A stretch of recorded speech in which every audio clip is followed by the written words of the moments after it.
जयपुर के एसएमएस अस्पताल की मोर्चरी के बाहर 6 दिनों से धरने पर बैठे डॉक्टर राकेश बिश्नोई के परिजनों और समाजजनों का धरना आखिरकार 7वें दिन सरकार से सहमति बनने के बाद समाप्त हो गया है। लगातार बारिश के बाद भी परिजन धरने पर डटे रहे। गुरुवार को सांसद हनुमान बेनीवाल धरना स्थल पर पहुंचे और मृतक डॉक्टर बिश्नोई की मांगों को लेकर सरकार को चेतावनी दी। इसके बाद सरकार हरकत में आई। दरअसल शुक्रवार दोपहर करीब 2 बजे सांसद हनुमान बेनीवाल अपने समर्थकों के साथ धरना स्थल पर पहुंचे। वे 4 घंटे तक तेज बारिश में परिजनों के साथ धरने पर बैठे रहे।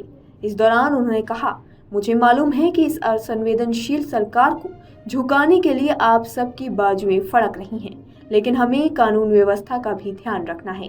यदि सरकार संतोषजनक समाधान नहीं देती है तो हम पीछे नहीं हटेंगे। शाम करीब 6:30 बजे सरकार और परिजनों के प्रतिनिधि मंडल के बीच वार्ता हुई, जिसमें निम्नलिखित मांगों पर सहमति बनी, जैसे संबंधित विभागाध्यक्ष को तत्काल प्रभाव से एपीओ यानी कि अवेटिंग पोस्टिंग ऑर्डर किया जाए। जोधपुर रेंज आईजी विकास कुमार के नेतृत्व में एसआईटी गठित की जाए, जो 45 दिन में जांच पूरी कर रिपोर्ट सौंपेगी। डॉक्टर बिश्नोई को जयपुर रेफर करने के प्रशासनिक निर्णय की अलग से जाँच की जाएगी, जबकि उस समय जयपुर में एक्मो मशीन उपलब्ध थी। मृतक डॉक्टर राकेश बिश्नोई के एक आश्रित को सरकारी नौकरी दी जाए। परिवार को उचित मुआवजा भी प्रदान किया जाएगा। अभी कूच करने का रुख है। थोड़ी देर बाद भजनलाल के आवाज की तरफ कूच करेंगे हजारों नौजवान। और बारिश की वजह से बहुत सी गाड़ियां अटक गई, बहुत सी रोक ली, लेकिन सब नौजवान आ रहे हैं यहाँ पे। देखते ही देखते भारी संख्या यहाँ नौजवानों की हो जाएगी। सड़क आप चारों तरफ देख रहे हैं। इस बरसात के अंदर हजारों नौजवान, हमने कहा था 50 किलोमीटर के आसपास के एरिया से ही आना, तो 50 किलोमीटर के आसपास के एरिया से आए। अगर कहते थे पूरे राजस्थान से आना है तो 1 लाख आ जाते। और अब इनके मन में एक ही चीज है, कैसे न कैसे करके कूच करो, ये मांगे छोड़ो कि कूच करने से ही सरकार का दिमाग ठीक होगा। माने की बात नहीं बनी और कूच होगा, 100% होगा। बात हम नहीं कर रहे हैं, बात सरकार परिजनों के साथ सुबह से लगी हुई है। बड़े मुद्दे नहीं, हमने जो मुद्दे उनके सामने रखे वो ये, उसको निलंबित करके बाहर कहीं रखा जाए, उसको दूसरे जोधपुर से दूर, और एक नौकरी, सरकारी नौकरी, मुआवजा, एक टीम जो परिजन चाहे।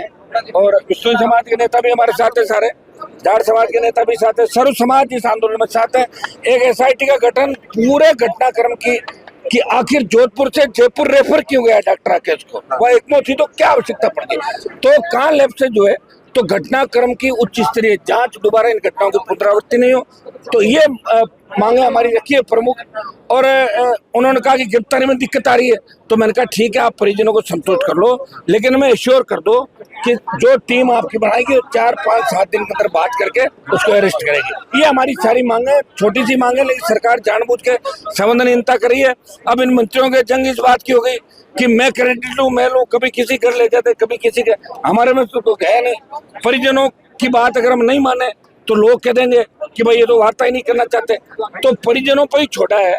परिजनों के साथ कुछ समाज के लोग हैं, बाकी हम सारी टीम यहाँ बैठी है। अभी अगर वार्ता असफल हो जाती है तो भजनलाल के आवाज की तरफ हजारों नौजवान कूच करेंगे।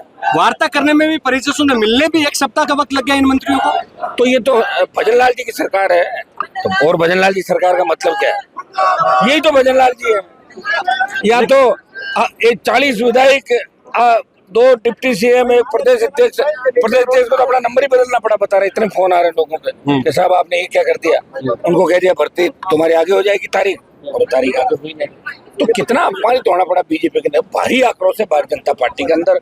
राम के भरोसे चल रहा है राजस्थान, यहाँ पोपाबाई का राज है, और उसी का परिणाम है कि नौजवान आज सड़कों पे खुद अपना अधिकार लेके खड़ा है। भीगते आप ये देखो, ऐसे आंदोलन आपको बहुत कम मिलेंगे देश के अंदर कि बारिश, बाढ़ और आंधी, तूफान, गर्मी, जिनका रास्ता नहीं रोक पाए वो नौजवान है। जिस तरह 1857 की क्रांति इस देश के आजादी के अंदर प्रमुख क्रांति थी, उसी तरह ये जो आंदोलन चल रहे हैं पिछले 2 महीने से राजधानी के अंदर, ये आंदोलन इस भारतीय जनता पार्टी के ताबूत और के अंदर आखिरी कील साबित होंगे।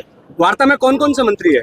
अब हमें नहीं पता कौन है यार, हम मंत्रियों आदों का नाम ही नहीं जानता, मैं तो खुद ही सुनने में आया कि के बिश्नोई भी है। मुझे नहीं पता, मैं आदों का नाम नहीं जानता। कुछ मंत्रियों को मैं नाम जानता हूँ, वो बेचारे खाक छानते रोडों पर घूम रहे, उनको कुछ पूछ भी नहीं रहा। वो रोज कोशिश करते हैं अखबार में आ जाए, कैसी चर्चा में नहीं। भजनलाल जी उनको सीरियस ही नहीं ले रहे। अगर आप ये वीडियो YouTube पर देख रहे हैं तो हमारे चैनल को सब्सक्राइब करें और बेल आइकन को दबाना ना भूलें। अगर आप Facebook पर ये वीडियो देख रहे हैं तो हमारे पेज को लाइक करें।